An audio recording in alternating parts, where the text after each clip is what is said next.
Good morning friends, welcome back to our channel Gajalakshmi Balasubramani vlogs. இன்றைக்கி ஒரு சூப்பரான கிச்சன் மார்னிங் ரொட்டீன் பார்க்க போகிறீங்க. இன்றைக்கி climate பார்த்திங்கன்னா ரொம்ப சூப்பராக இருக்குது. இப்போ ரீசன்ட் டேஸாக பார்த்திங்கன்னா சென்னையில் ஈவினிங் ஆயிடுச்சுன்னா நல்ல மழை பெய்யுது.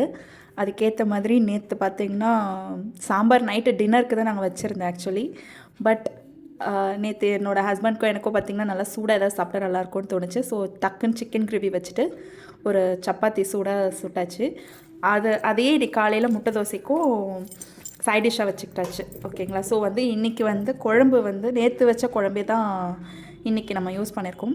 சூடாக முட்டை தோசை சுட்டுட்டு சைட் டிஷ்க்கு சிக்கன் குழம்பு, நேற்று வச்ச சாம்பாரும் பாவக்காய் பொரியலும் வச்சுருக்கோம். பாவக்காய் பொரியல் எப்படி பண்ணுவேன்னு பார்த்தீங்கன்னா, பொடியாக பாவக்காவை கட் பண்ணி வச்சுக்கிட்டு ஒரு கடாயில் நல்லெண்ணெய் போட்டு கடுகு பாவக்காவுக்கு போட்டுட்டு மஞ்சப்பொடி குழம்பு மிளகா பொடி போட்டு நல்லா வதக்கி கிறிஸ்பியாக இறக்கிடுவேன்.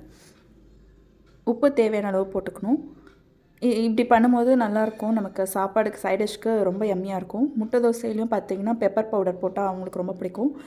ஸோ பெப்பர் பவுடர் போட்டு முட்டை தோசை, அதுக்கு தான் ஆல்ரெடி சொன்ன மாதிரி சைட் டிஷ்க்கு நேற்று வச்ச சிக்கன் குழம்பு நல்லா சூடாக போட்டு சர்வ் பண்ணியாச்சு. லஞ்ச் பாக்ஸ்க்கு பேக் பண்ணியாச்சு. இன்றைக்கி பார்த்திங்கன்னா ரொம்ப சிம்பிளாக தான் இருந்தது. ஒர்க் ரொம்ப இல்லை. மார்னிங் பார்த்திங்கன்னா ஒர்க் ரொம்பவே கம்மியாக தான் இருந்தது. லஞ்ச் சாப்பாடு வடிச்சிட்டு பாவக்காய் பொரியல் பண்ணுறதுக்கு மட்டும் தான் எனக்கு டைம் எடுத்துச்சு.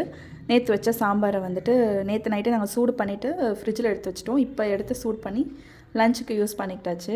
நமக்கு டைம் சேவ் அண்ட் ஃபுட்டும் வேஸ்ட் ஆகாது. Budget friendly too. Especially for working உமன்ஸ்க்கு பார்த்திங்கன்னா இந்த மாதிரி சம்டைம்ஸ் ரீயூசபிள் குழம்புலாம் பார்த்திங்கன்னா ஈஸியாக இருக்கும். அவங்களுக்கு லஞ்ச் பேக் பண்ணும்போது டென்ஷன் இல்லாமல் வெறும் பொரியலும் சாப்பாடு மட்டும் பண்ணால் போதும் அப்படின்ற மாதிரி. ஸோ உங்களுக்கு இந்த வீடியோ பிடிச்சிருந்ததுன்னா கண்டிப்பாக லைக் பண்ணுங்கள், ஷேர் பண்ணுங்கள், கமெண்ட் பண்ணுங்கள். உங்களுக்கு ரெய்னி டைமில் உங்களுக்கு என்ன மாதிரி ஃபுட் சாப்பிட பிடிக்கும் அப்படின்றதே கண்டிப்பாக கமெண்ட்டில் போடுங்க.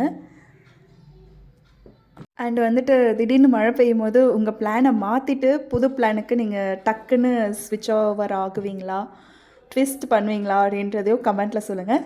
இன்னும் ஒரு இன்ட்ரெஸ்டிங்கான வீடியோவில் நம்ம மீட் பண்ணலாம். தேங்க்ஸ் ஃபார் வாட்சிங்.